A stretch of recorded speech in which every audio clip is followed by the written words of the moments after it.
Empty her bag! Now!" The officer's voice, sharp and dismissive, cut through the sterile hum of the checkpoint. A public spectacle for this quiet elderly woman stripped of her privacy before a watchful crowd. They expected secrets, contraband, anything to confirm their prejudice. But as her worn duffel spilled its contents, a single, meticulously folded military uniform emerged. A moment that silenced the room, froze the officers in their tracks. They thought she was nothing. They were devastatingly wrong. What incredible legacy, what forgotten valor lay hidden within her unassuming life?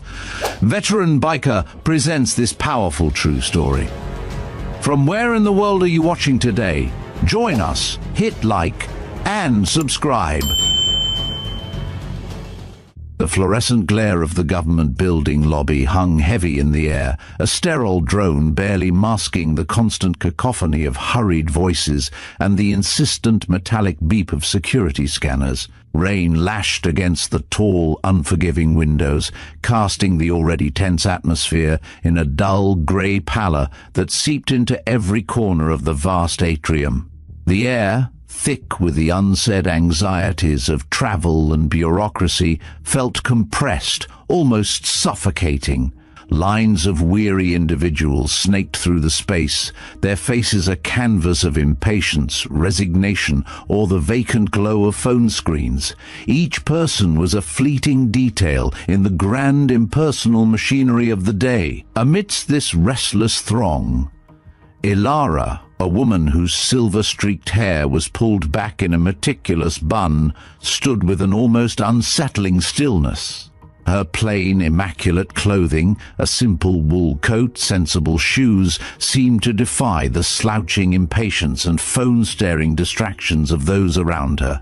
Unlike the others who shifted their weight or sighed audibly, she remained utterly motionless, a quiet island in a sea of agitated humanity. Her eyes, a deep knowing grey, remained fixed forward, betraying nothing, her hands clasped calmly before her, waiting. She had waited before, in different places, for different reasons, but always with this same quiet resolve. The ceaseless drumming of the rain against the glass, a rhythmic counterpoint to the checkpoint's buzzing efficiency, seemed to be the only thing she truly acknowledged, a faint, distant echo in her mind. Officer Garrett, a man whose too-tight uniform strained across his broad frame and whose perpetual frown seemed etched onto his face, scanned the line with a practiced, almost predatory suspicion. His gaze, sharp and dismissive, snagged on Ilara. He held it a moment longer than necessary, his eyes narrowing slightly, an inexplicable irritation surfacing as he observed her unwavering composure. He preferred the fidgeters, the nervous glances, the obvious signs of impatience. They were predictable. This woman, with her quiet dignity, was an anomaly he instinctively distrusted. Without a word, he snapped a beckoning gesture, a sharp, almost aggressive motion of his hand. Ilara responded instantly, her movements fluid and precise, as if every sinew in her body had been trained for immediate compliance. She moved forward, her steps silent on the polished floor, stopping exactly where indicated. "ID," Officer Garrett barked, his palm outstretched, not meeting her gaze. His voice was rough, accustomed to eliciting immediate obedience. Ilara reached into her simple, worn leather purse. Her fingers, though slender, moved with an economical precision honed by years, perhaps decades, of handling important documents. She produced an identification card and placed it carefully into his outstretched hand. The lamination around the edges was yellowed, the photos slightly faded, a testament to its age. Officer Garrett turned the card over, his frown deepening into a scowl. He held it up to the fluorescent light, scrutinizing it. "This is expired," he stated flatly, his voice carrying an edge of triumph, as if he had just uncovered a major infraction. His eyes, for the first time, met Ilara's, cold, calculating, and laced with judgment. A fleeting, almost painful whisper from the past flickered in Ilara's deep grey eyes. In the mirror of Garrett's cold gaze, a vivid memory flashed, a younger Ilara, vibrant and resolute, standing ramrod straight in a crisp military uniform, receiving a brand new version of that very card. Her face, in that memory, was alight with purpose, with the fierce, quiet resolve of a woman embarking on a life of profound significance. The sun then had streamed through a high window, illuminating dust motes dancing in the air, a stark contrast to the dreary light of this modern lobby.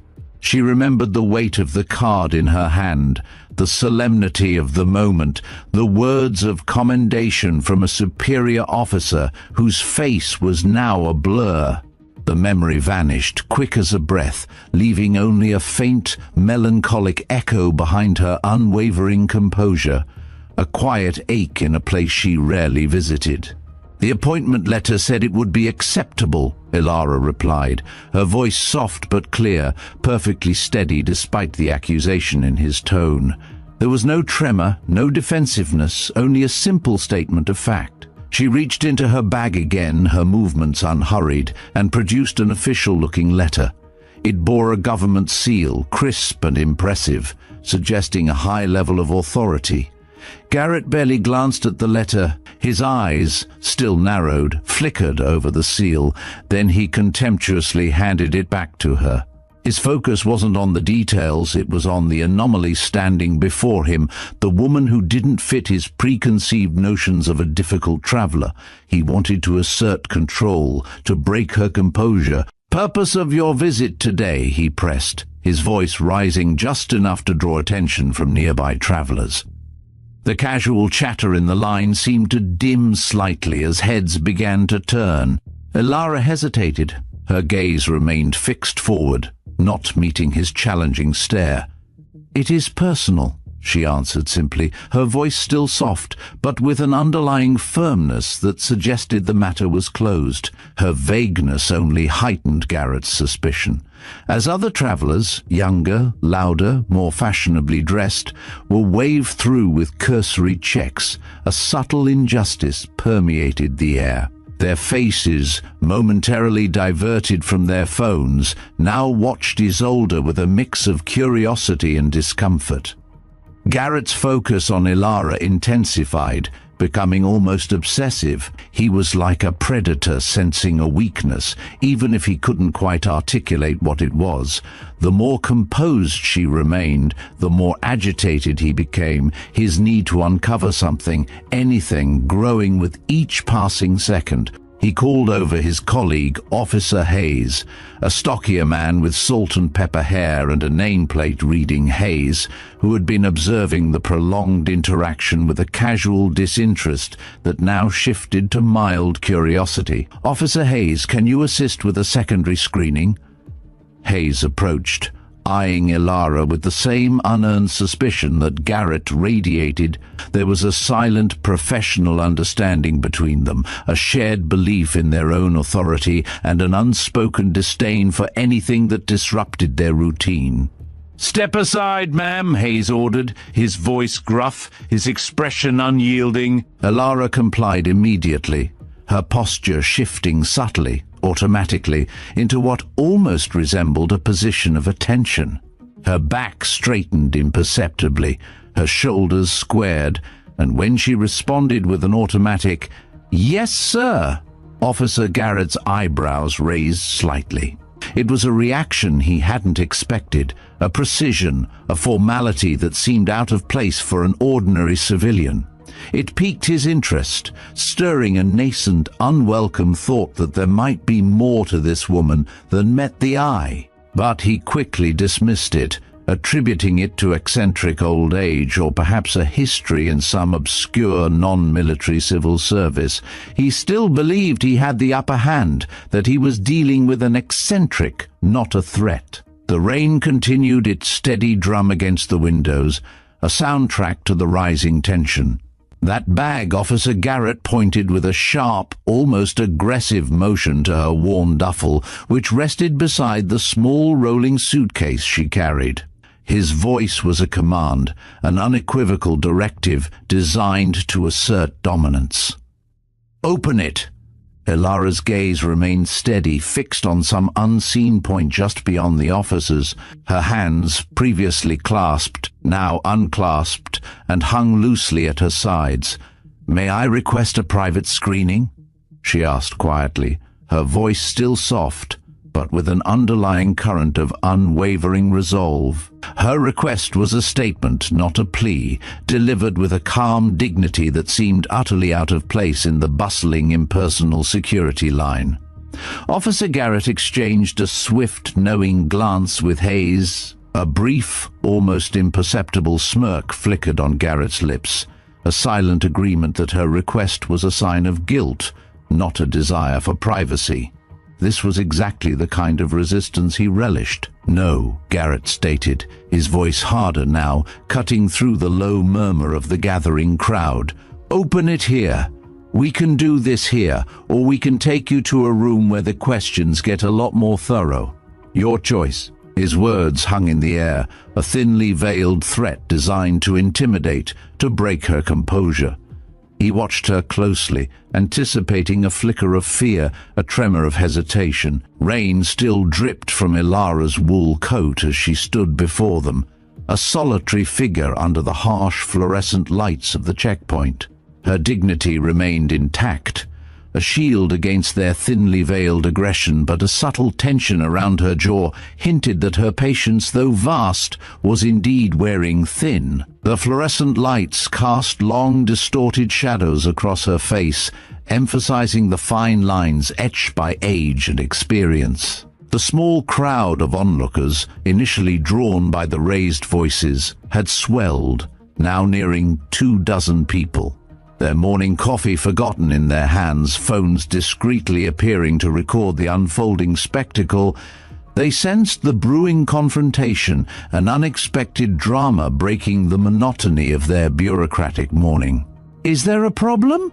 Ilara asked, her voice betraying nothing of the challenge in Garrett's tone, a calm pool in the rising tide of tension.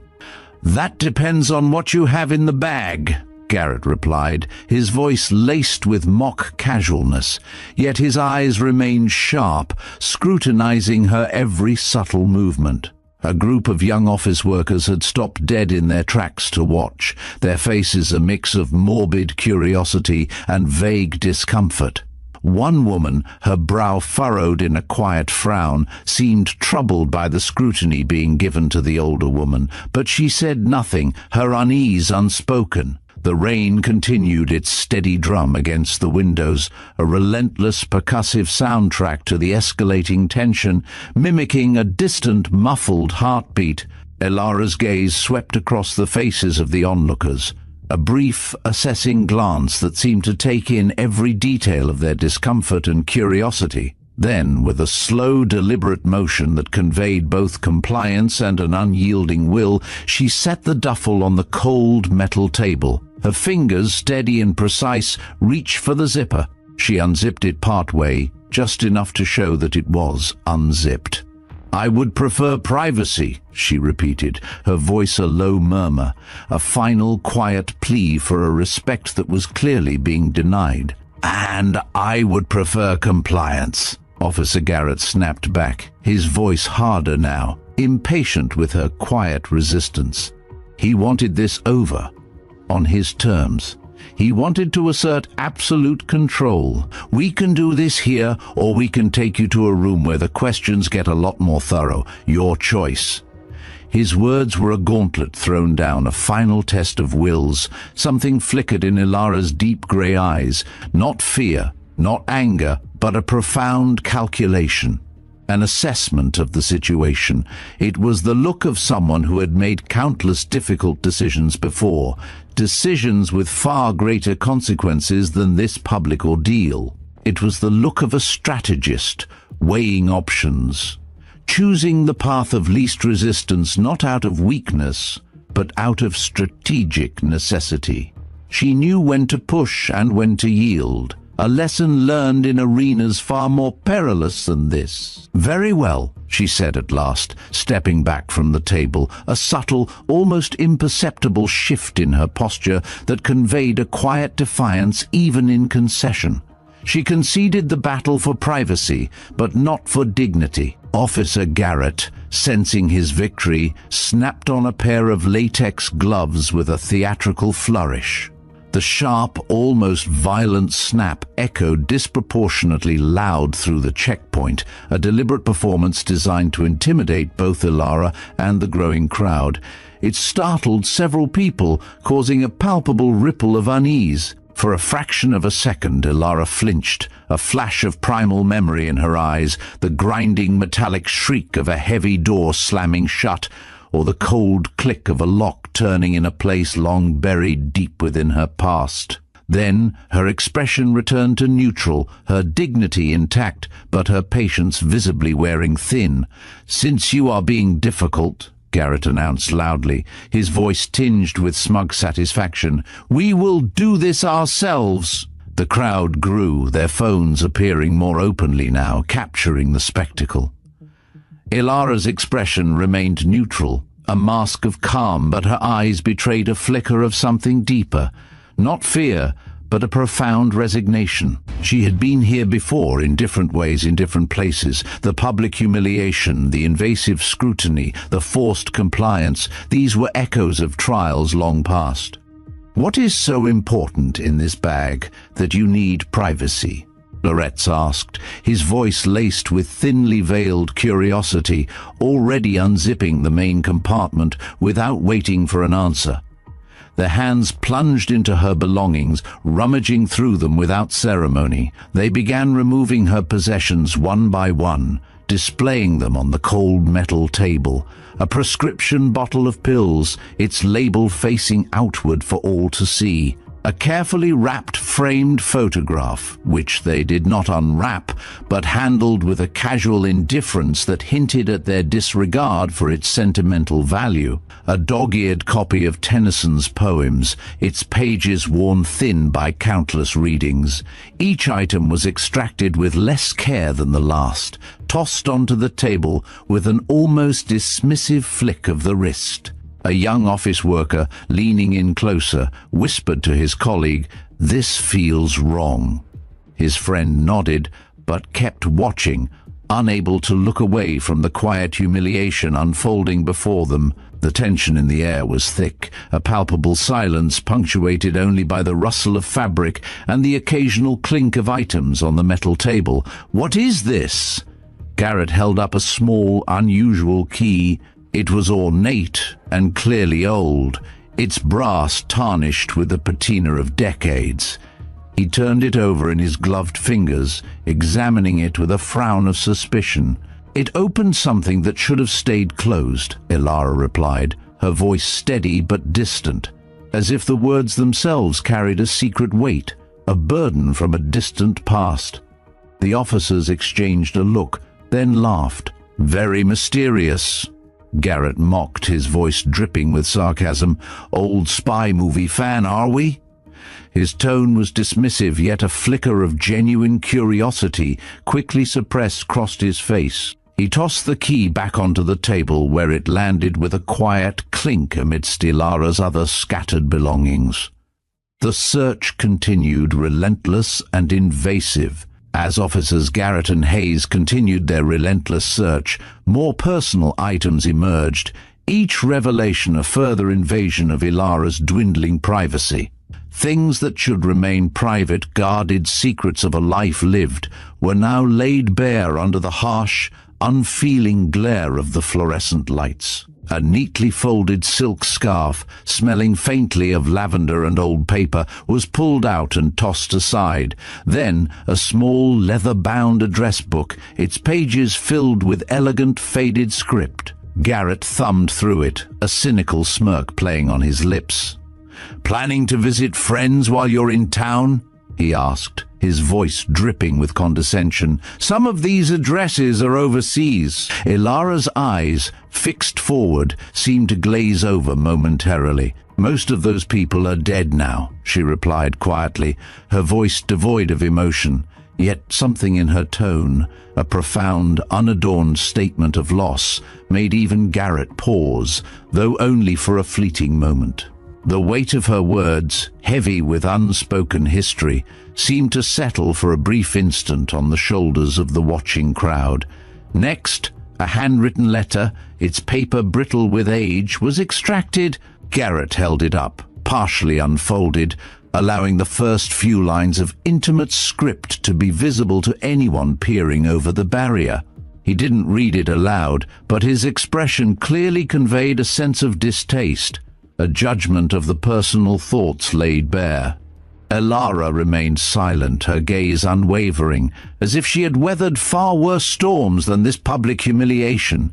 Then came a medical document, its stark white surface contrasting with the worn fabric of her other belongings. Test results, with medical terms clearly visible, were displayed for all to see, a stark violation of her most intimate information. Loretz, who had been observing with a growing, unsettling curiosity, picked up a small, worn notebook that had fallen from a side pocket. He flipped through its pages, his finger tracing a line. "Drazenvial Operation 1976, he read aloud, mangling the pronunciation slightly, his voice tinged with mocking amusement. "What is that? Your bridge club?" He looked up, expecting a reaction, a flicker of embarrassment or defensiveness. Elara remained silent, her eyes fixed forward, a testament to her profound composure. She absorbed the public dissection of her life with a stillness that was almost unnatural, as if her spirit had long ago learned to detach itself from the superficial assaults of the world. "These old people and their secrets," Garrett said loudly enough for the gathering crowd to hear, his voice filled with a dismissive contempt, "always think they are more important than they are." Elara's unwavering silence seemed to irritate him further, fueling his need to uncover something, anything that would justify his suspicions and break her enigmatic calm. He wanted to see a crack, a sign of weakness. He dug deeper into the bag, his movements becoming more aggressive, pulling out items with unnecessary force. His hand brushed against something small, hard, at the very bottom. He pulled out a small, intricately carved wooden box, no larger than his palm. It was old, polished smooth by countless touches. "And what is this?" he asked, opening it without permission, a blatant disregard for personal property. Inside was a small metal pin, unmarked by any recognizable insignia, but clearly military in design. It was a simple design, yet conveyed a sense of quiet authority and solemnity. "A memento?" Garrett asked, his tone mocking. "Of what?" "Of people who are gone now," Elara answered simply, her voice carrying a faint, almost imperceptible tremor, a fleeting glimpse into a well of profound loss she rarely revealed. Officer Garrett rolled his eyes, a dismissive gesture. He tossed the box back onto the table, not bothering to close it, his indifference a deliberate act of disrespect. The pin, dislodged by the impact, slid out, clattering against the cold metal surface of the table. Elara's deep grey eyes, which had maintained an almost unnerving stillness throughout the ordeal, followed the pin's trajectory. This was the first real reaction she had shown, a subtle yet profound shift in her composed demeanor. Her gaze, usually fixed forward, now fixated on the small, unassuming piece of metal. "Careful with that, please," she said, her voice barely above a whisper, yet infused with an unmistakable urgency, a rare plea that carried the weight of something irreplaceable. "Oh, is it valuable?"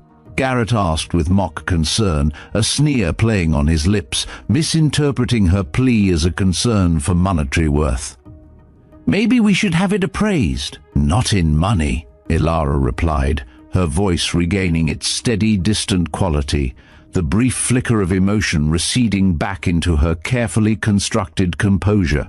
The final compartment of the duffel remained, a small zippered pocket along the side, seemingly insignificant, yet it held the key to the deepest secret she carried. Garrett reached for the zipper with exaggerated slowness, playing to his captive audience. The crowd had grown to nearly 20 people now, all watching the drama unfold, their initial discomfort giving way to a morbid fascination. "Let us see what other ancient treasures we have in here," he said, tugging the zipper with a deliberate, drawn-out motion. The sound was a harsh rasp, amplified in the tense silence of the checkpoint. A woman in line, no longer able to simply watch, stepped forward. Her brow was furrowed with a mix of frustration and indignation. "Excuse me, officer, but is this really necessary?" she asked, her voice trembling slightly with suppressed anger. "You have already checked everything else. This feels excessive." Garrett glared at her, his authority challenged. "Security protocol, ma'am. Please step back and allow us to do our job." His tone was sharp, a clear warning. Elara gave the woman a small, almost imperceptible nod of appreciation, a fleeting acknowledgement of the kindness shown, but her face remained composed, almost resigned. Whatever was in that final compartment, she had already accepted its discovery. Her battle for privacy was over. The rain outside intensified, drumming against the windows like distant artillery fire, a rhythmic thrum that seemed to echo the beating of a hidden drum, a call to a past that was about to break through. For a moment, Elara seemed to be listening to it rather than paying attention to the search, her mind elsewhere, in another time, another place where rain had fallen just as heavily, perhaps marking moments of far greater consequence. Officer Hayes, meanwhile, spoke into his radio, his voice low and professional. "ID check on the subject. System shows a thorn, Elara M, but the file is restricted. Possible government employee." The response from the radio crackled back, indistinct but confirming the restriction. Hayes's eyes narrowed. The vague replies, the outdated ID, and now a restricted file. It all painted a picture of someone deliberately hiding something. He looked at Elara, a fresh wave of suspicion washing over his face. While they waited for a more definitive response, Garrett continued his examination of her belongings, his impatience growing. His attention lingered on the address book he had dismissed earlier. "Planning to visit friends while you were in town?" he repeated, his voice laced with renewed sarcasm. "Some of these addresses are overseas," Elara replied quietly. "Most of those people are dead now." Something in her tone, a profound, unadorned statement of loss, made even Garrett pause, though only for a fleeting moment. It was a stark reminder of the passage of time and the human cost of a life that spanned decades. The radio crackled again, more clearly this time. "ID verification inconclusive," came the response. "System shows a thorn, Elara M, but the file is restricted. Possible government employee. Department unknown. Access level classified." Garrett's eyes widened slightly, then narrowed. "Government employee? What department?" he demanded, looking at Elara. "I am retired," she said simply. "From what position?" Hayes pressed, his voice sharper now. "That is classified," she replied, the words automatic, as if she had said them countless times before, a mantra of absolute secrecy.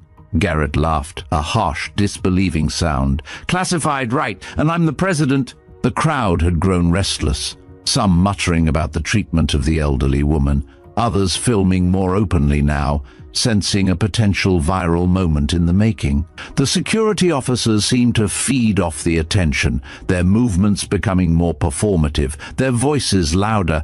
"This is taking too long," a businessman complained from the back of the line. "Some of us have actual appointments." "Sir, please wait your turn," Loretz called back.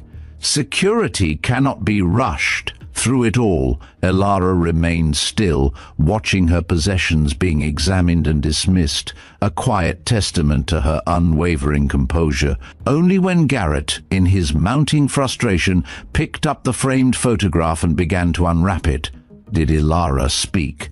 Her voice, which had remained so soft and distant, now gained a sudden firm edge, cutting through the low hum of the checkpoint. "Please be careful with that," she said, the words carrying an unmistakable urgency. "It is irreplaceable." Garrett paused, his fingers still on the wrapping. He looked up, a dismissive sneer playing on his lips. "Everything is irreplaceable to someone, ma'am," he replied, his tone dripping with sarcasm. Yet, despite his words, he did place it down with slightly more care than her other belongings.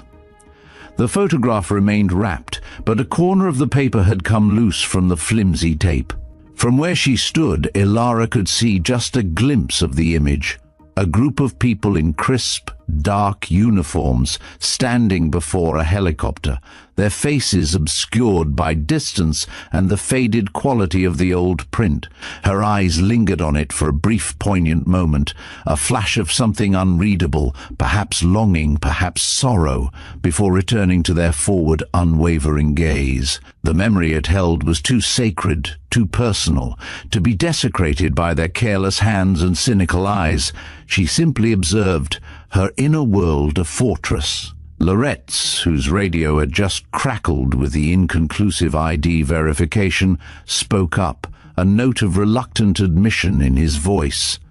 "Nothing suspicious so far, Rustin, just one more compartment." His eyes, though still wary, held a hint of fatigue. The prolonged, fruitless search was wearing on him.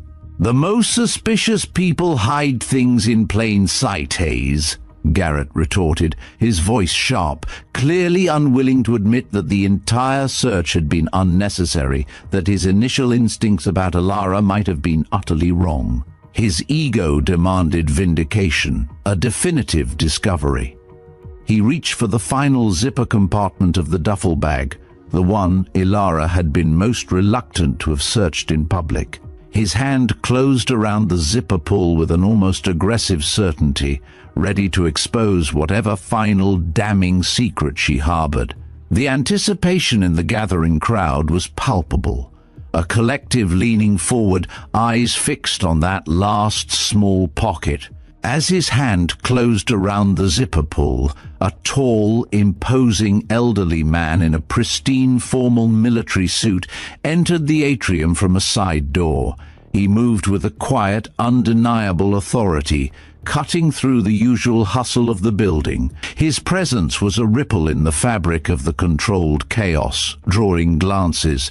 He was accompanied by two younger officers in equally crisp dress uniforms, their posture as rigid and precise as his own. His gaze swept the atrium, then fixed with unsettling intensity on the commotion at Ilara's checkpoint, specifically on the uniform in Officer Garrett's hands. Even at a distance, his posture subtly straightened, an almost unconscious but powerful gesture that spoke volumes to anyone familiar with military bearing.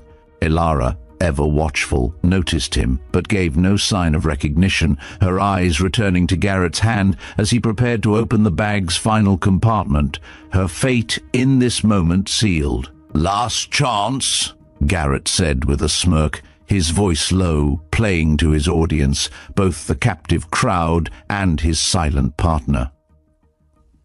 "Anything you want to tell us before we see what you're hiding?" "I am not hiding anything," Ilara replied calmly, her voice still steady, betraying no hint of the storm that was about to break.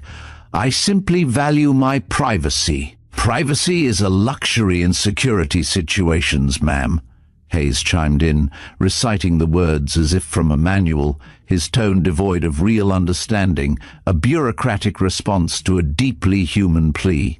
The zipper made a slow, deliberate, grating sound as Garrett pulled it, the rasp echoing in the sudden silence of the government building lobby. The crowd leaned forward unconsciously, curiosity overcoming their better instincts. All eyes were fixed on the final compartment, their collective breath held. "Well, well," Garrett said, a note of smug triumph in his voice as he reached inside.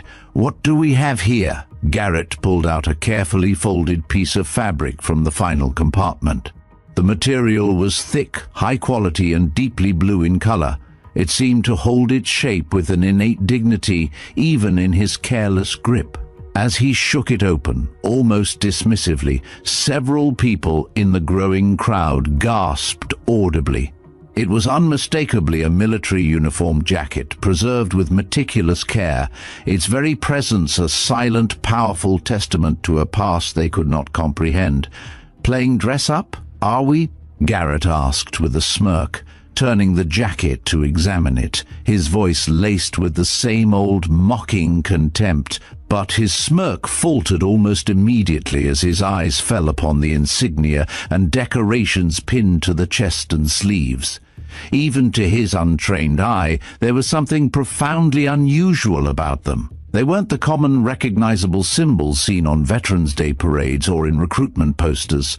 Lorette stepped closer, his expression shifting rapidly from mockery to confusion, then to an unsettling puzzlement. He leaned in, peering at the array of pins and patches. "These markings," he muttered, his voice barely audible, a note of genuine bewilderment in it. "I have never seen some of these before." The uniform bore patches and pins that seemed oddly mismatched to the casual observer, a bewildering collection of symbols. Some were recognizable military symbols, yes, but alongside them were others that were completely foreign, esoteric, almost archaic in their design. To anyone with even a passing military knowledge, the combination would have been both rare and profoundly significant, hinting at a history far beyond the public record. "Is this some kind of costume?" Garrett asked, his tone still dismissive, but now tinged with undeniable uncertainty.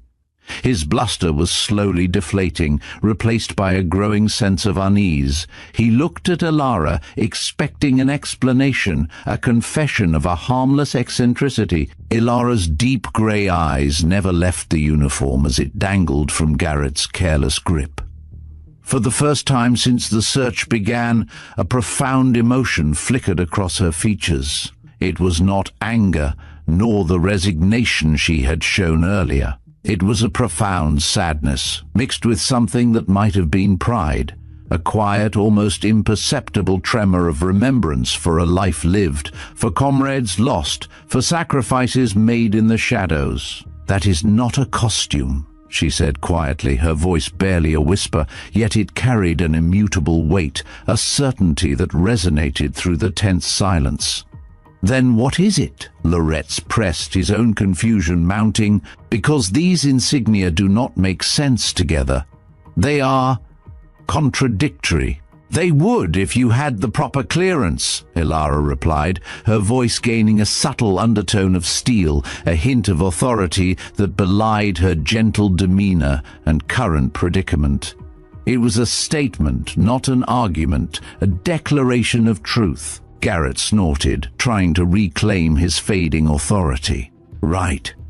Secret Agent Grandma." He turned the jacket around, displaying it to the gathered crowd like an auctioneer showing off merchandise, his earlier confidence now a desperate attempt to maintain control of the narrative. "Look at this, folks. Apparently, we have a retired spy in our midst." His words were meant to mock, to belittle, to dismiss the bizarre display as a harmless delusion. New climax one, as Garrett held up the uniform. A sudden sharp glint caught his eye, a unique, almost Gothic-looking pin among the clusters of medals. He seized it, his fingers tightening around the ornate metal. "Or perhaps," he sneered, his voice dropping, now laced with a more insidious accusation, "we have something far less innocent. These symbols, are they part of some radical group? Some kind of underground organization?" His gaze hardened, pinning Elara with an unspoken threat.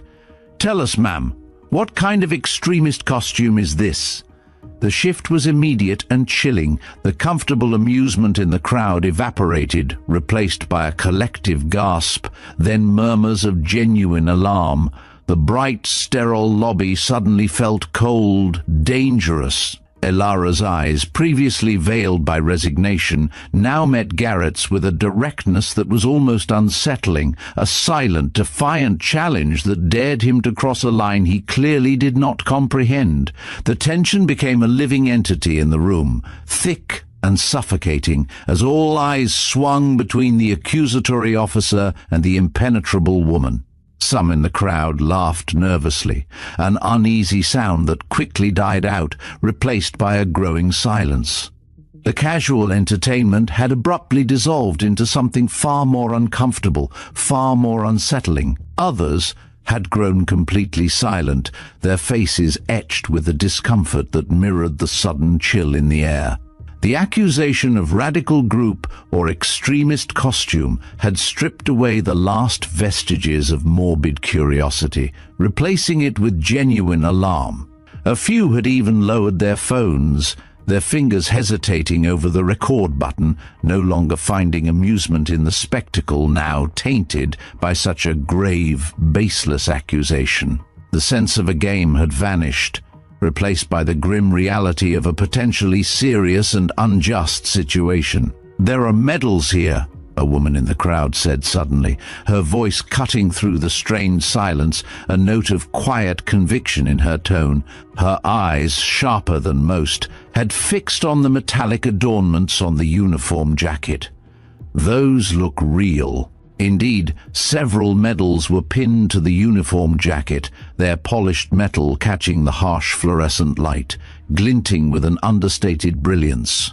They were not the common mass-produced decorations seen in parades or on Veterans Day. These were specialized, obscure, their designs hinting at a history of operations the public rarely, if ever, heard about. Their rarity was palpable, even to an untrained eye. Probably bought at a surplus store, Garrett dismissed her, his voice still attempting to project confidence, but the uncertainty had undeniably crept into it, a slight tremor around the edges of his words. His conviction was faltering, replaced by a desperate need to cling to his initial narrative. He turned back to Elara, his gaze now a mixture of demand and confusion. "Where did you get this?" "It was issued to me," Elara answered simply, her voice still quiet, yet carrying an unshakable truth that made the casual lie in Garrett's voice seem thin and brittle. There was no defiance, no embellishment, just a plain statement of fact that resonated with an undeniable authenticity. Loretz, whose initial suspicion had been mingled with a growing bewilderment, had been studying the jacket more carefully, his brow furrowed in concentration. The strange insignia troubled him. They defied his knowledge of military protocol. His eyes scanned the fabric, searching for something, anything familiar. "There's a name tag," he said suddenly, pointing to a faded patch on the breast of the uniform.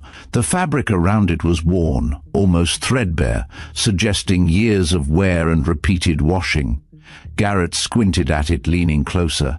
"Thorn," he read aloud, his voice flat. "Elara M. Thorn." He looked up at Elara, his eyes widening almost imperceptibly, a new wave of something akin to awe, quickly suppressed, washing over his face. "So it's yours, or you had it custom made?" "Check the service number," he instructed Loretz, his voice still challenging, but with an undertone of dawning realization. The possibility that this unassuming woman was who the uniform suggested was beginning to sink in, a terrifying prospect for his ego. Elara suggested, her voice still calm, but with an undertone of steel now, a quiet confidence that was chilling in its certainty.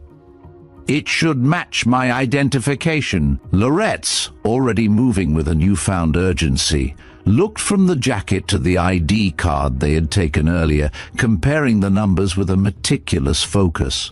His expression changed subtly, a slow transformation from confusion to dawning comprehension, then to a palpable shock. His eyes darted between the two pieces of identification, as if disbelieving what he was seeing. "They match," he muttered, his voice barely audible, the words escaping him almost involuntarily. The simple statement hung in the air, a definitive crack in the officer's fortress of assumption. A man in the crowd, older than most of the others, stepped forward for a better look. He had been watching with an intense, quiet interest, his eyes having immediately recognized the unique markings. "Those are not regular military decorations," he said, his voice firm, authoritative. "That patch there." He pointed with a trembling finger to one of the more obscure symbols. "I have only ever seen it in photographs from classified operations in the 70s.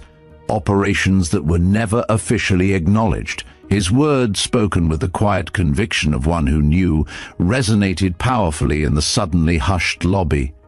Garrett glared at him, his face a mask of furious indignation, his last shred of authority being chipped away. "Sir, please step back and allow us to do our job." His voice was loud, an attempt to regain control. The man raised his hands in a gesture of peace and retreated, but the damage was done. Doubt had been irrevocably cast on the officer's initial assumption that Ilara was simply a confused elderly woman, or worse, someone playing dress-up with military memorabilia. The crowd, now fully aware of the dramatic shift, watched with bated breath, their curiosity transforming into a profound sense of awe. "How did you come by this uniform?" Loretz asked, his tone now significantly more respectful, the arrogance having completely drained from his voice. He was no longer questioning, he was genuinely seeking an answer. "I earned it," Ilara said simply, the two words delivered with a quiet weight. A stark, unadorned truth that needed no further explanation. Garrett, however, was unwilling to concede so easily, his ego clinging to the last vestiges of his initial judgment. He seized on the one piece of official knowledge he thought he had. "Women were not allowed in combat roles during that time period," he said triumphantly, as if catching her in a blatant lie. He puffed out his chest, a desperate attempt to reclaim some shred of his crumbling authority. "Officially," Ilara agreed, her voice still soft, but the single word was delivered with an almost chilling precision. Something in the way she said the word, the subtle emphasis and the knowing look in her eyes, made several people in the crowd exchange glances. The implication hung heavy in the air, undeniable and profound. What happened officially and what happened in reality could be very different things, especially in the shadowed, clandestine world of military operations. The revelation was not just about her past, but about the very nature of truth and secrecy. Here is part 6 of the script, continuing directly from part 5 with a minimum of 1,000 words. "So what are you claiming? That you were some kind of secret female soldier?" Officer Garrett's skepticism was still clear, but his mockery had lost its sharp, venomous edge, replaced by a desperate, almost pleading tone. He was fishing for a confession, any explanation that would make sense of the conflicting realities before him, the ordinary elderly woman and the extraordinary uniform. The implications of Ilara's single word officially hung heavy in the air, a silent challenge to his preconceived notions of history and gender roles.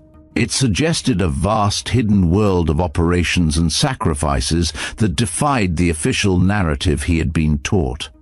"I am not claiming anything," Ilara replied, her voice remaining calm, unruffled by his probing. Her gaze remained fixed forward, unwavering. "I am simply here for my appointment." Her refusal to engage, her steadfast adherence to a simple, unadorned truth, seemed to irritate Garrett further, fueling his frustration. He longed for an argument, a denial, anything he could dissect and dismiss. Her quiet dignity was an impenetrable shield. Hayes had been scrolling through something on a tablet, his face a mask of concentration. He was searching military records, trying desperately to find any public database entry for an Ilara M. Thorne. "Nothing is coming up in the public database," he announced, his voice tinged with frustration. The official systems, the very bedrock of their authority, offered no answers. "You wouldn't find me there," Alara said, her voice carrying a knowing weight. It was a simple statement, not boastful but utterly conclusive. "Convenient," Garrett muttered, his cynicism resurfacing, a defensive reflex. He was grasping at straws, desperate to discredit her. Just then, one of the medals, perhaps dislodged by his earlier rough handling, slipped from the uniform jacket and clattered loudly to the polished floor. Alara flinched visibly, the first clear sign of real distress she had shown throughout the entire ordeal. Her eyes, usually so composed, widened with a sudden profound alarm, fixed on the small, unassuming piece of metal. Before either officer could move, she took a swift, almost athletic step forward, her movements betraying a surprising agility for her age. She bent with a fluid grace, picked up the medal herself and cradled it momentarily in her palm, her fingers tracing its intricate design with a tenderness that spoke of deep reverence. Then she held it out, her hand steady, offering it back to Garrett.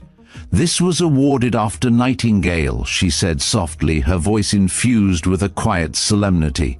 "3 of us received it. I am the only one still alive." The weight of those last words, delivered without self-pity or melodrama, silenced even Garrett temporarily.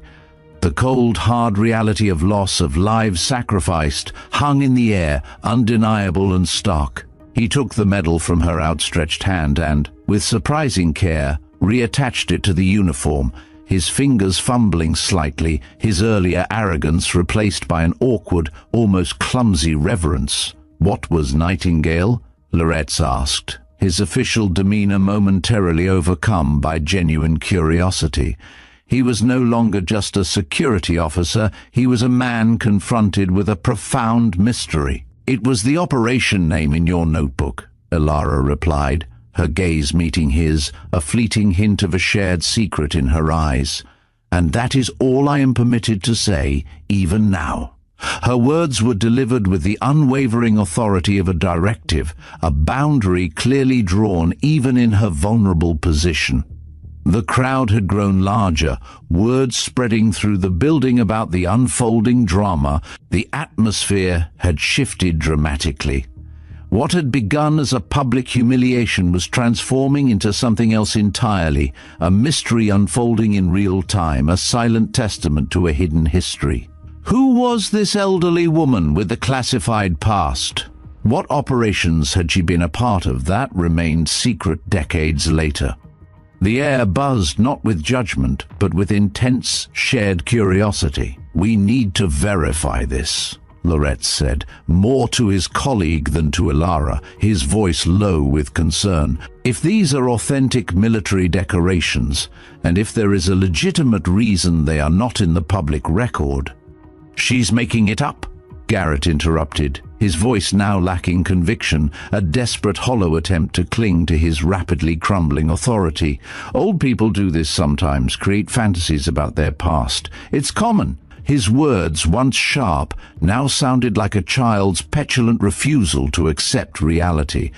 "My past required no embellishment," Alara said quietly, her voice cutting through his feeble protest with an understated power, often quite the opposite. Her gaze, steady and profound, seemed to hold the weight of uncounted truths, of sacrifices too immense to be spoken lightly. A young woman in the crowd had been typing frantically on her phone, her fingers flying across the screen. "I just searched for Nightingale operation," she announced, her voice filled with a mixture of excitement and disbelief. "Nothing comes up except for a footnote in a declassified document about Cold War operations. It just says, see file D-78, classified." All eyes turned to Alara, who showed no reaction to this information. She had known there would be no records. That had been the point. The tall military officer, General Harding, who had entered earlier, had completed his check-in process at another station, his expression previously unreadable.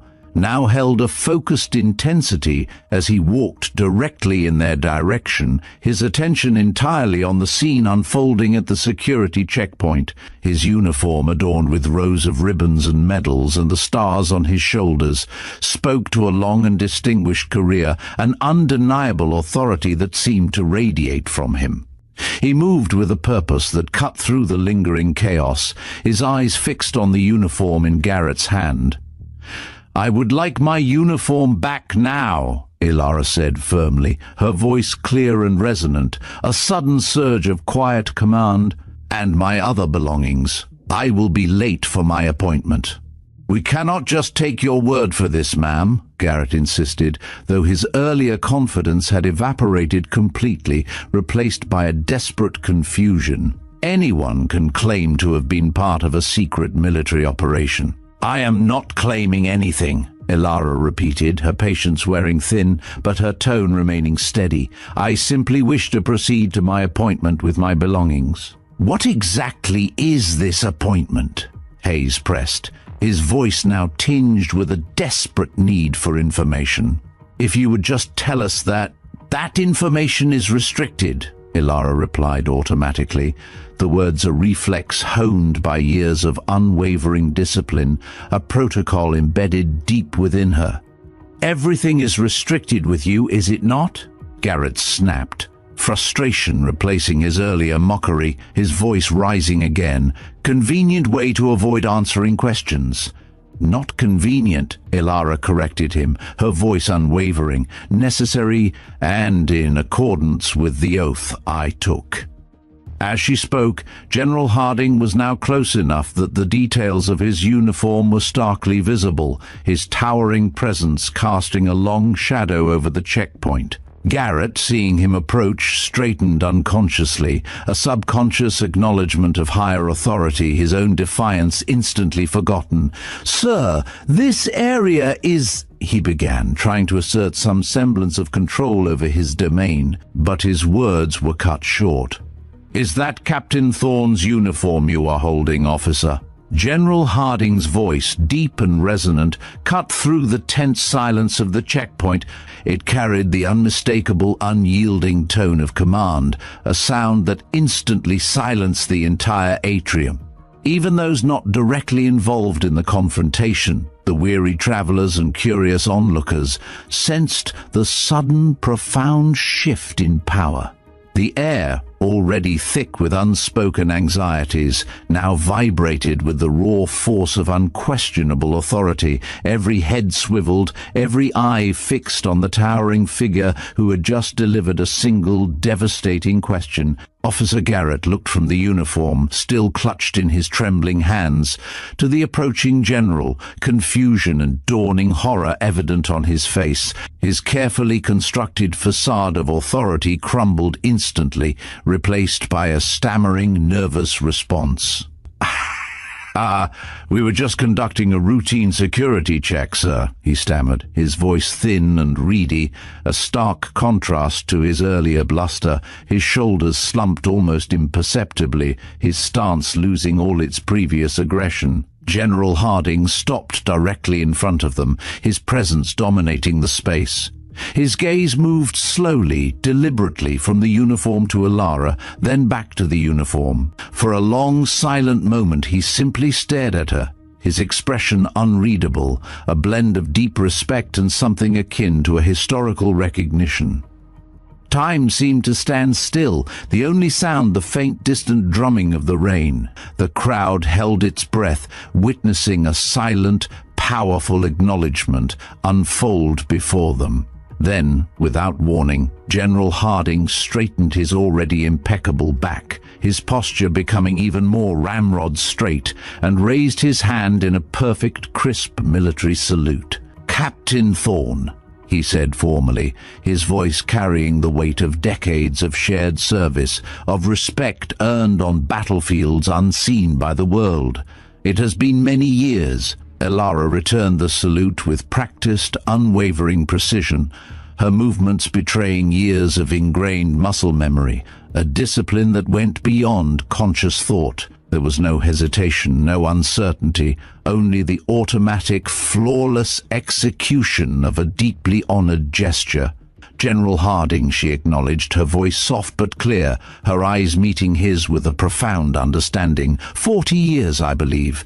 A murmur ran through the gathered onlookers, a collective gasp of surprise. The confirmation was undeniable. The rank undeniable. The history now undeniable.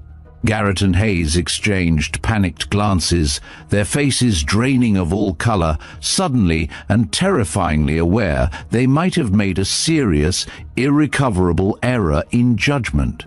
The realization hit them like a physical blow. "You know this woman, sir?" Officer Loretz asked carefully, his voice barely above a whisper, laced with a desperate hope for a simple explanation, a way out of this nightmare. "Know her?" General Harding's eyebrows rose almost imperceptibly, a gesture of quiet incredulity. His voice, though still level, now carried an edge of steel. "Captain Elara Thorne was one of the finest officers I ever had the privilege of serving with, though I suspect that information has only recently become available to individuals with your clearance level." His words were a direct, pointed rebuke, aimed precisely at their ignorance and their abuse of authority. Garrett still held the uniform, now with considerably more care than before, his fingers almost reverently smoothing the fabric.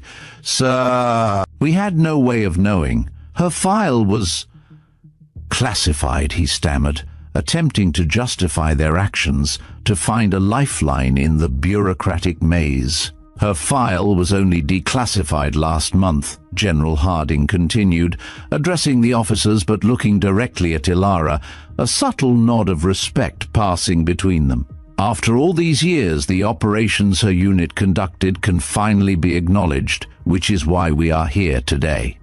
His words clarified the mystery, but simultaneously amplified the officer's culpability. New climax too. Garrett, his face pale with humiliation, attempted one last desperate justification, a final futile attempt to cling to his shattered authority. "Sir, with all due respect, her file was restricted.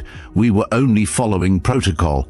How could we have known about a declassification that just happened?" he blurted out, a flicker of defiance still in his voice, attempting to shift blame onto the system. General Harding turned fully to him, his posture commanding, his gaze like steel. "Officer," he stated, his voice low but cutting through the silence like a scalpel, "protocol includes dignity, and the integrity of classified information is paramount.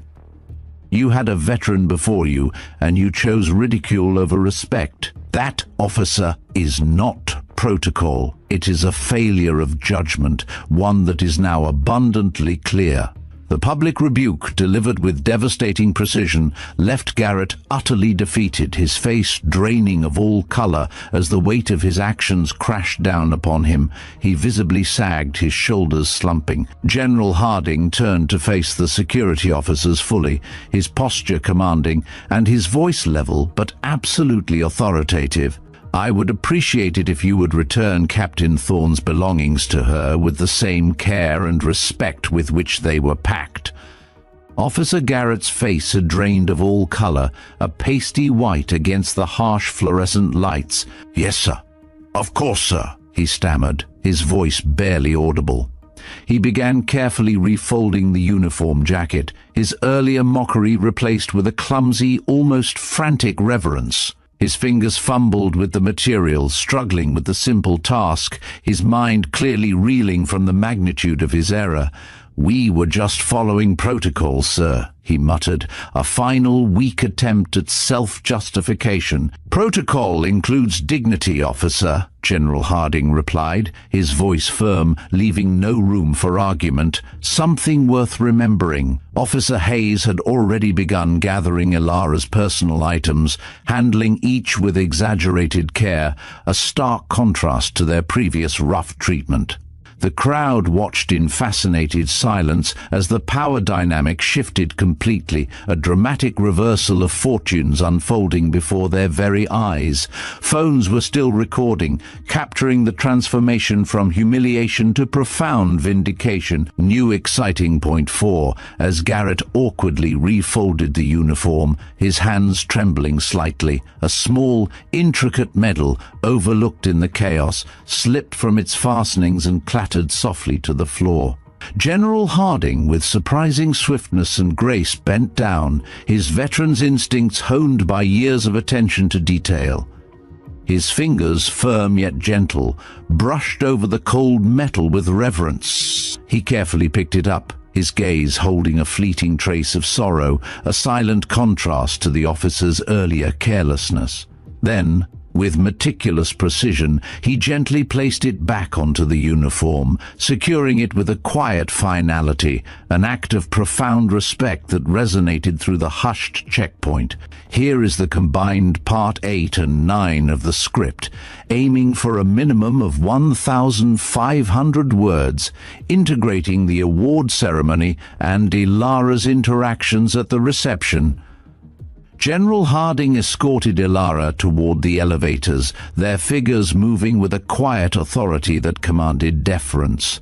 The crowd at the security checkpoint, still reeling from the dramatic revelation, parted respectfully to let them through. Rustin and Hayes stood rooted to the spot, in an uncomfortable silence, both processing the overwhelming magnitude of their error. "We really messed up," Hayes muttered, his voice barely a whisper, laced with genuine remorse. "How were we supposed to know?" Rustin replied defensively, though his voice lacked conviction, utterly devoid of its earlier arrogance. An older man in the crowd overheard them, his gaze following Ilara and the general. "Maybe that's the point," he said, his voice soft but profound. "We never know who someone really is just by looking at them." The observation hung in the air, a silent truth echoing in the aftermath of the spectacle, as General Harding and Ilara disappeared into an elevator, ascending towards the ceremony where her decades of silent, extraordinary service would finally be acknowledged.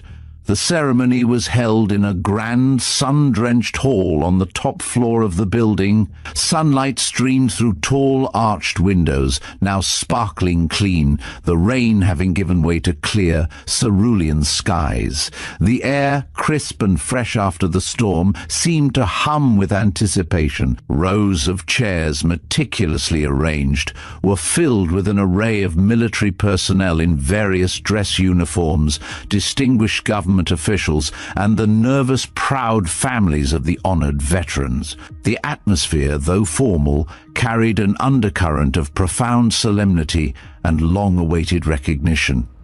At the very front of the room, a small, hallowed group of elderly individuals sat together.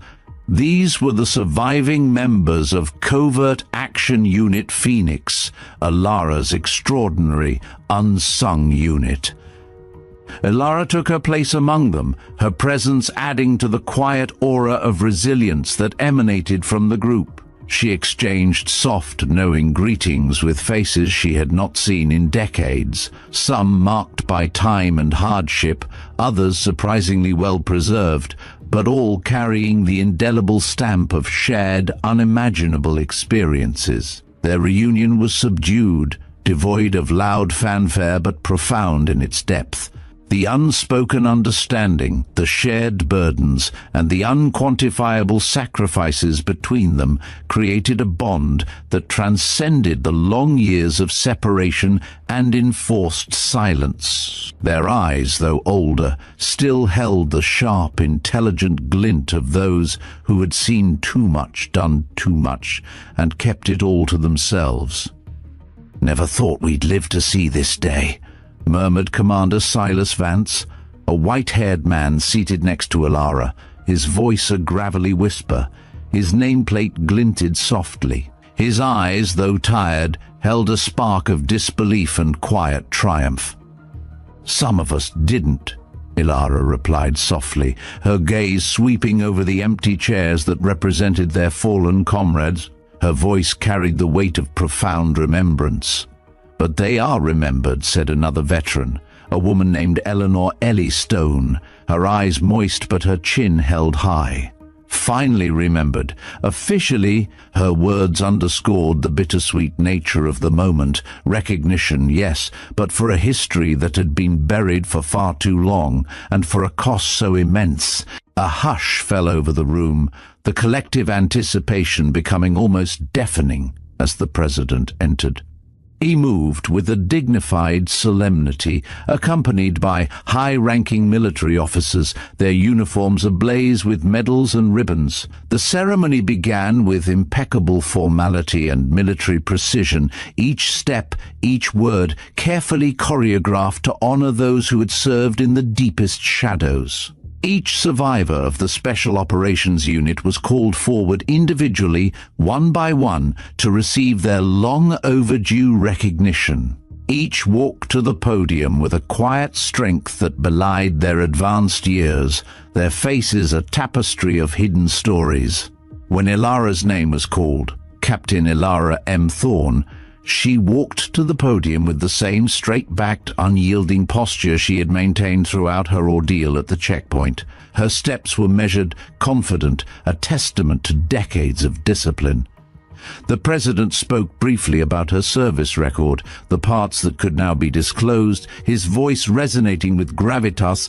He pinned the Distinguished Service Cross to the uniform jacket she now wore, the medal glinting against the deep blue fabric, a beacon of light against a shadow past. Captain Thorne's actions during Operation Nightingale saved the lives of 37 hostages and prevented an international incident that could have escalated tensions during a particularly volatile period of the Cold War, the president announced, his voice carrying through the hushed hall.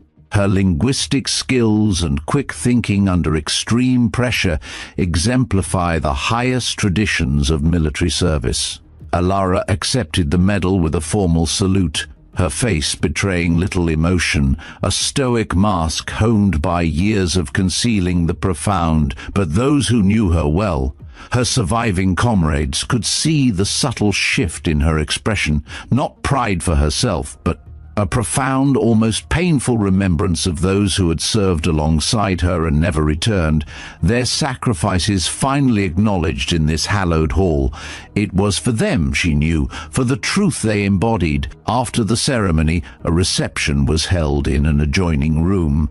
The atmosphere softened, transitioning from formal solemnity to a celebratory hum. Military personnel and government officials mingled with the honored veterans, their families, and a handful of select guests. Many sought out the veterans, eager to hear snippets of stories that had been classified for decades, to glimpse fragments of a history that had shaped their world from the shadows.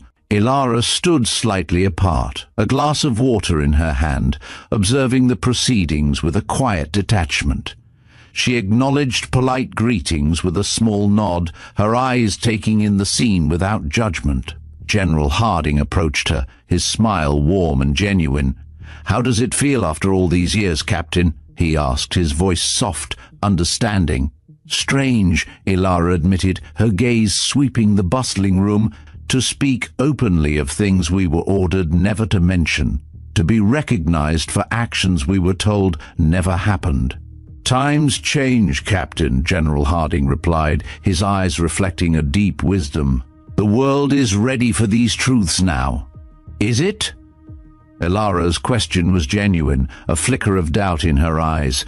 "Or is it simply that those who wanted the secrets kept are no longer alive to protest?" Her words carried a profound weight, a challenge to the easy narrative of public readiness. Before General Harding could respond, they were interrupted by Officer Lena Brooks, the young security officer from the checkpoint. She approached hesitantly, clearly uncomfortable in the formal setting, her uniform looking slightly out of place amidst the decorated dress uniforms. "Captain Thorne," she said, nervously straightening her own jacket, "I hope I'm not intruding. I was invited to attend by General Harding." Ilara nodded in acknowledgement, a faint, encouraging smile gracing her lips. "Officer Brooks, you are not intruding." Lena's shoulders relaxed slightly. "I wanted to apologize properly for what happened earlier," she began, her voice earnest, "for how you were treated." "You were not responsible," Elara replied gently, cutting her off before Lena could carry the full burden of the blame. "No, but I didn't speak up either." "I watched it happen," Lena admitted, her gaze dropping, filled with a raw honesty. "And I've been thinking about what you said about service happening when no one is watching." She looked up, her eyes seeking understanding. Elara studied the young woman for a moment, her gaze perceptive. "Why did you become a security officer, Officer Brooks?" The question seemed to surprise Lena. "To protect people," she answered, a flicker of idealism in her eyes. "To serve in some capacity." "And do you feel you are achieving that purpose?" Elara asked, her voice soft but probing. Lena hesitated, her gaze drifting to the mingling crowd. "Not always. Sometimes it feels like we forget why we are there. It becomes about authority rather than service." Elara nodded, a subtle approval in her expression. A common hazard in any position of power, no matter how small. The uniform can become a shield for ego rather than a symbol of duty. "How did you handle it?" Lena asked suddenly, her voice dropping, leaning in slightly, as if seeking a profound secret. "The disrespect, I mean. Not just today, but throughout your career. It must have been so much worse back then, being a woman in that role, in those classified operations." "With dignity," Elara replied simply, the two words a summary of a lifetime's philosophy. "Not because I always felt dignified, but because maintaining dignity deprives others of the power to diminish you." She paused, considering her next words carefully, her gaze meeting Lena's with a profound intensity. "People will judge what they can see, Officer Brooks. Your job is to know what is invisible, your own worth, and the true value of the service you render, regardless of who is watching or whether they understand." Adira absorbed these words, clearly turning them over in her mind, a seed planted in fertile ground. "Thank you," she said finally, her voice filled with genuine gratitude for your service and for your wisdom. As Lena walked away, her steps more purposeful, General Harding turned to Elara. "You made quite an impression on her, Captain." "Perhaps," Elara acknowledged, a faint knowing smile on her lips, though I suspect she already knew these things. Sometimes we simply need permission to believe what we already understand. The reception continued around them, the noise of conversation and clinking glasses creating a rich backdrop to their quiet exchange. Through the windows, the late afternoon sun cast long shadows across the room, highlighting the medals and insignia that adorned the uniforms of those present, each one a silent story waiting to be told. The reception continued around them, a vibrant hum of conversation and clinking glasses, forming a rich backdrop to the quiet exchange between Elara and General Harding.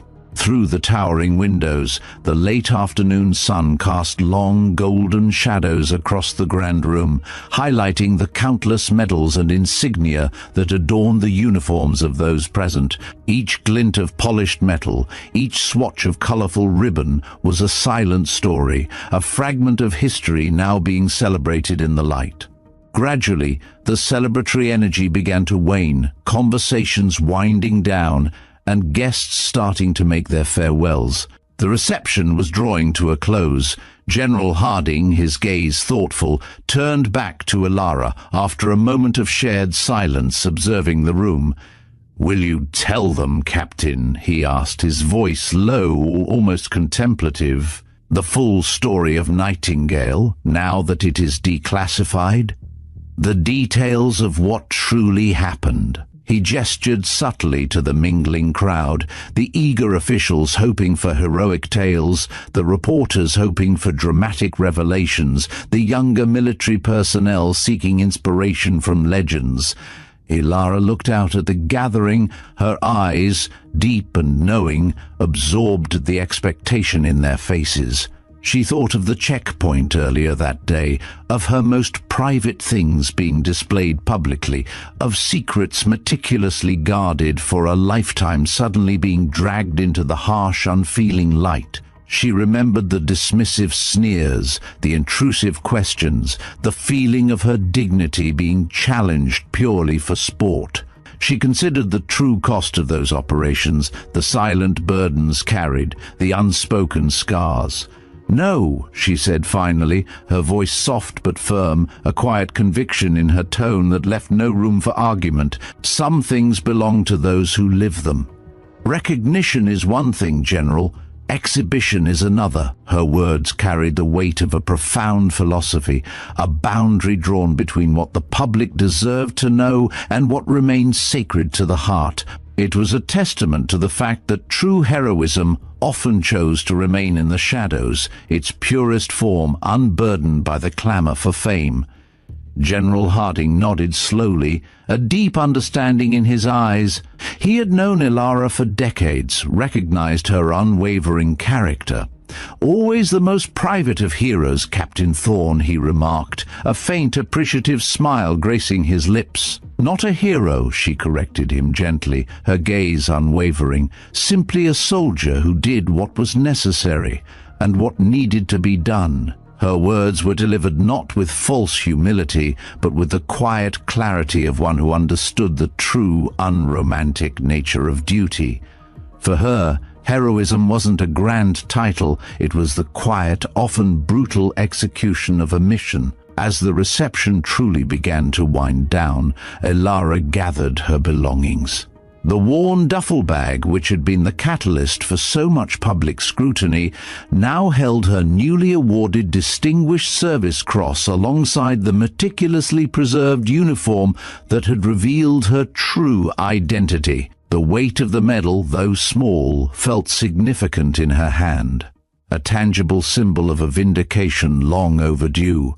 She made her way toward the exit, exchanging brief, knowing farewells with her former comrades, the handful of survivors from Covert Action Unit Phoenix. Their parting was quiet, full of unspoken history and shared understanding, a bond forged in fire and silence that no public ceremony could fully encapsulate. They were a band of brothers and sisters, their story etched not in public records, but in their very souls. Outside, the rain had stopped completely.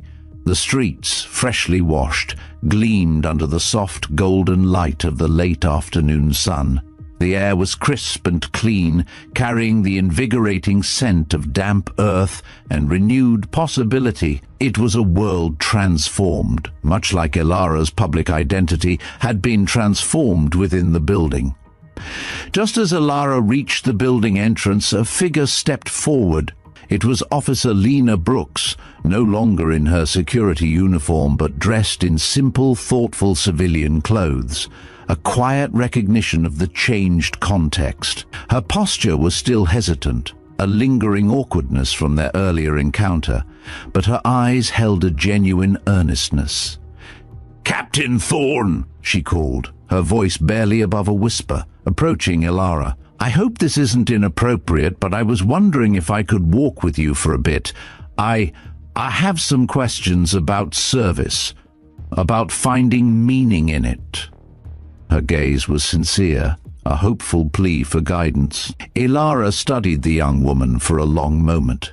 She saw the genuine seeking in Lena's eyes, the yearning for purpose beyond the rigid protocols and superficial judgments.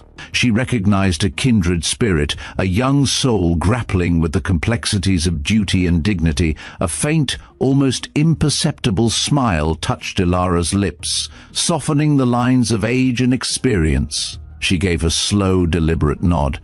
"Of course, Officer Brooks," Ilara said, her voice gentle. "Though I am no longer an officer in that capacity, I am happy to walk with you." As they walked away from the grand government building together, their figures gradually shrinking in the vastness of the city, the older woman began to share. She did not recount the classified details of her daring missions, the names of targets, or the dates of covert operations. Those truths, as she had told General Harding, belonged to those who lived them. Instead, Elara shared the deeper, timeless truths about duty, not as blind obedience, but as a commitment to a higher purpose. She spoke of respect, not merely for rank or uniform, but for the inherent humanity in every individual, regardless of their station. And she spoke of the quiet courage required to stand tall in a world that often tries to diminish you, to strip away your worth through judgment, through prejudice, through indifference. She spoke of the inner fortress one must build, the unwavering conviction in one's own worth that no external force can shake. She talked about the burden of secrets, the weight of sacrifice, and the quiet satisfaction of knowing you did what was necessary, even when no one else would ever know. Behind them, the government building stood gleaming in the late afternoon sun, its imposing facade now seeming less formidable, somehow infused with a new, quiet dignity by the events of the day. Its security checkpoint continued to buzz with activity, processing people, some important, some ordinary, some burdened by secrets, some seeking validation. But now, perhaps, a seed had been planted, a quiet reminder that every single one of them, regardless of their external presentation or official status, was deserving of the same basic dignity that Captain Elara M. Thorne had fought for, tirelessly and silently, throughout her remarkable, extraordinary life. Her legacy, previously hidden in classified files, would now subtly, quietly, begin to inspire. As Elara and Lena walked away, their figures growing smaller against the backdrop of the city, a profound silence settled over the government building. The day's events, which began with harsh scrutiny, had blossomed into an extraordinary revelation. It was a powerful testament to the hidden depths within every individual and the profound impact of quiet courage. This story, like so many others, reminds us that heroism isn't always found on grand stages or in history books. Sometimes it resides in the steadfast dignity of a single person, facing down prejudice with nothing but an unwavering spirit and a past that demands respect. It teaches us that judgment based on appearances can blind us to incredible truths, and that true service often happens far from the spotlight, driven by an inner compass that points towards duty and compassion, regardless of recognition. At Veteran Biker, we believe in bringing you these powerful narratives, stories that resonate with the human spirit, that challenge our perceptions, and that celebrate the unsung heroes among us. We strive to illuminate the often overlooked moments of grace, resilience, and profound human connection that shape our world. From the quiet strength of a veteran to the budding idealism of a young officer, every life holds a tale worth telling. We hope Captain Elara Thorne's journey, from public humiliation to a deeply personal vindication, has touched your heart as much as it has ours. Her words, "Respect is not earned by insignia, it is earned by recognizing humanity in others," serve as a timeless reminder for us all, encouraging a deeper empathy and understanding in our daily lives. What part of Elara's story resonated most with you? Did her quiet defiance inspire you, or did General Harding's recognition bring a tear to your eye? We'd love to hear your thoughts and reflections in the comments section below. Your insights and perspectives enrich our community and help us understand the true impact of these narratives. Thank you for joining us on Veteran Biker. Your support, your likes, and your subscriptions mean the world to us and enable us to continue sharing more compelling stories of humanity's quiet triumphs. If you've enjoyed this video, please consider hitting the like button and subscribing to our channel to join our growing community. We have many more powerful narratives waiting for you. And before you go, don't miss our other incredible videos appearing on your screen now. They're filled with more stories that will move, inspire, and challenge you. Until next time, keep seeking the heart in every tale.